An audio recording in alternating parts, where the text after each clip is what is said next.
Hello guys, welcome back to my mom's channel.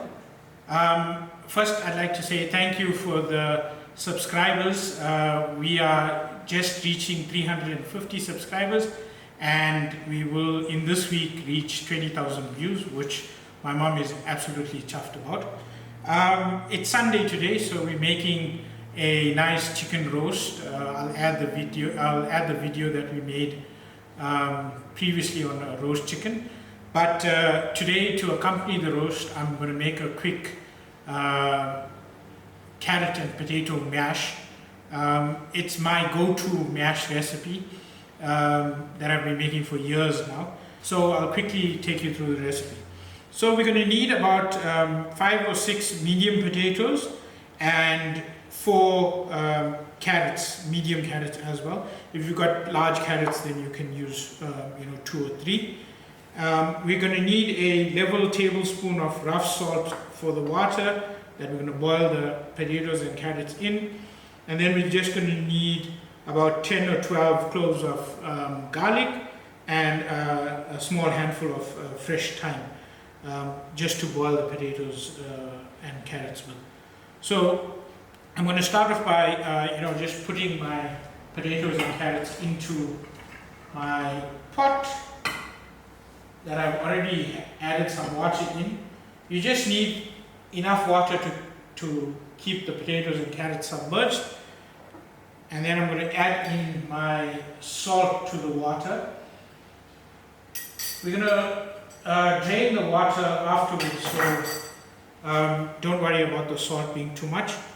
And then I'm going to add in my garlic cloves and maybe about half of this thyme just to boil. Okay, so I'm gonna let that boil and let the potatoes get done, and then we'll check back again in about 30 to about 40 minutes when the potatoes are done, and I'll show you how I quickly make the mash after that. Hi guys, welcome back. So my potatoes are done now, and I just drained the water from it. So while it's hot, I'm going to make the mash. So for the mash, you're going to need about 100 grams of margarine, about half a cup of milk, but we'll check the consistency and add, and then just a dash of olive oil, and then salt and pepper to adjust, and then the rest of the thyme that we had from earlier. So with the thyme, I'm just going to strip the leaves off the woody part and add it in, so you're not eating sticks while you're eating the mash.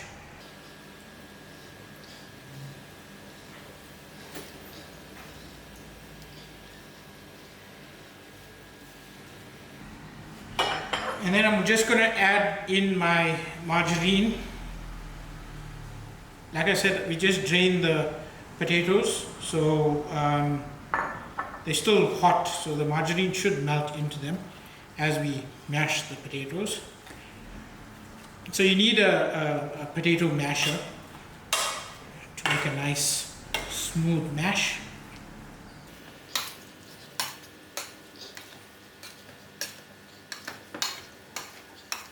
You have to make sure that your carrots are done and your potatoes are done, or you'll have many lumps in your mash. And you want a smoothish mash. I mean, lumps are not bad because you can just say it's rustic.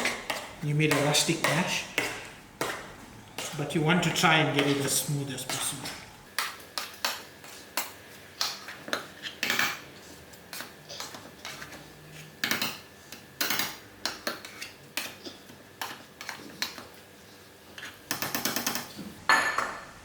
Okay, so today the potatoes have held a lot of the water, so I'm not going to use all of this milk. I'm just going to use about a quarter cup of the milk.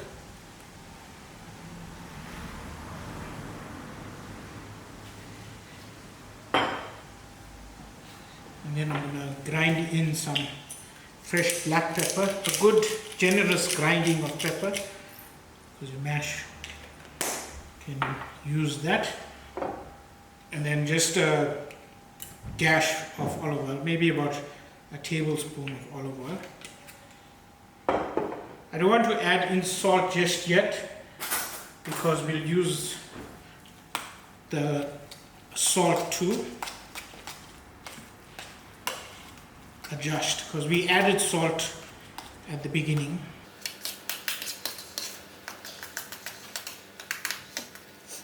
I just want to show you. So that's your mash. This is my famous mash. I just want to taste it quickly. It just needs a little bit of salt, and then it's all done. There you go, guys, your mash served with Sunday lunch. We just made a quick roast chicken with some gravy that we made on the side. You can also serve it with some salad or whatever your favorite accompaniment is. Thank you for watching, and keep hitting that like and subscribe button, and share the videos as much as possible. We want to get my mom to 1,000 subscribers very soon. Thanks, bye.